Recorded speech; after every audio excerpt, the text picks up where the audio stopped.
Rob Gronkowski trade rumors are starting to fly in NFL circles, with the Rams, Vikings and 49ers as the top potential destinations. First, we'll explore why the Patriots would be interested in trading a player of Gronk's caliber, and then we'll look at which teams make the most sense.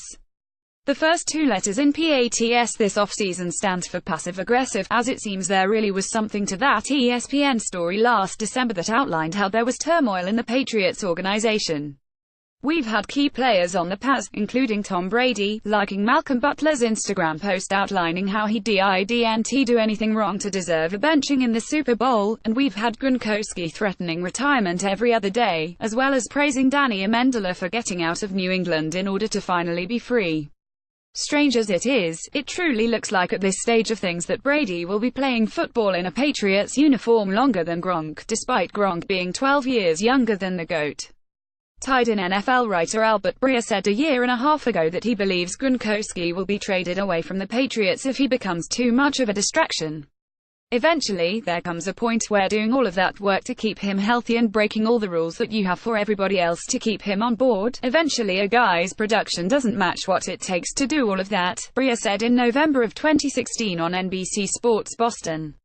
You get to a point where the contract situation isn't worth it anymore. Down the line, Gronkowski could be the surprise trade guy. Now, this was before the Patriots won a Super Bowl without the best tight end in the game. Gronk was on the sidelines for the Patriots' entire 2016 playoff run that ended with the come-from-behind win over the Falcons. No doubt, Bill Belichick believes he can win a Super Bowl without number 87, mostly because he's already done it. Backing up this line of thinking is a report by ESPN's Jeff Darlington this week that says since his end, sources say, Belichick has expressed frustration with those close to him about Gronkowski, specifically questioning whether he remains all in, a critical aspect of Belichick's blueprint for success. The story continues, examples of Belichick's frustrations are as nuanced as his discontent with Gronkowski's messages in a recent Instagram post regarding former Patriots wide receiver Danny Amendola, who left New England to sign a contract with the Miami Dolphins. Beneath a video of him hugging Amendola that Gronkowski posted on March 14, he wrote, in part, "Be free.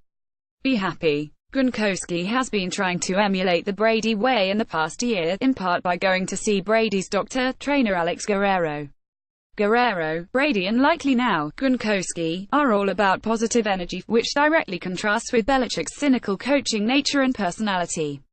In the original ESPN piece regarding tumult within the Patriots, it was said that Brady has grown tired of Belichick's nothing is ever good enough coaching style. Brady, obviously, isn't going anywhere after the Patriots traded Jimmy Garoppolo. But the Patriots may already have their eyes on Gronk's replacement at tight end. Belichick himself met with South Carolina tight end Hayden Hurst at both the NFL Combine and at Hurst's Pro Day. Given Belichick's past with all players but Brady, it seems as though Gronk's time in New England is running out. The longer Gronkowski goes without saying he's all in, the chances of him being traded increases, a Patriots team source told the Boston Sports Journal's Greg Bedard this past weekend.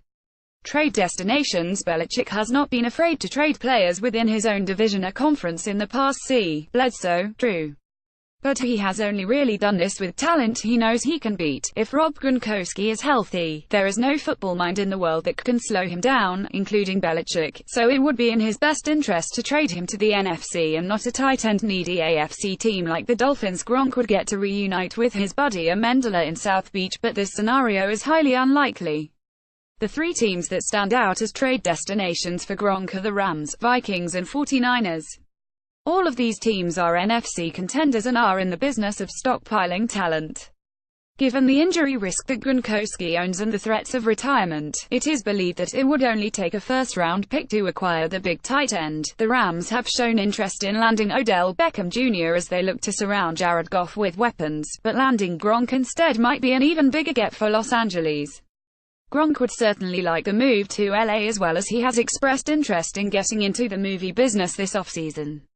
The Rams own the 23rd pick overall and would likely need to include a late-round pick as well to get the job done. But this is surely something Rams GM Les Snead would consider given the franchise's Super Bowl or bust modus operandi. The Vikings are in a similar situation as the Rams, as they're going all in on the next few years after signing Kirk Cousins to mega bucks.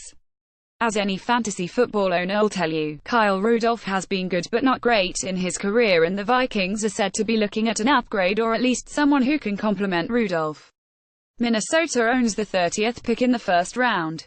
Belichick is a huge fan of second-round picks because they offer more cap value, so the Vikings might be looking at having to surrender multiple second-rounders in order to secure number 87. Finally, the 49ers are the team most talked about when it comes to a Gronkowski trade, simply because of his familiarity with QB sensation Jimmy Garoppolo. San Francisco is desperate for an elite pass catcher for Garoppolo. As a running back, Carlos Hyde led the team in catches last with 59. The Niners pick 9th overall in the draft, and that pick alone might be enough to do the trick. As shown in the Garoppolo deal last fall, Belichick is comfortable in dealing with 49ers GM John Lynch, who nearly closed out his career with Belichick and the Pats in 2008. Lynch went through training camp but wound up retiring.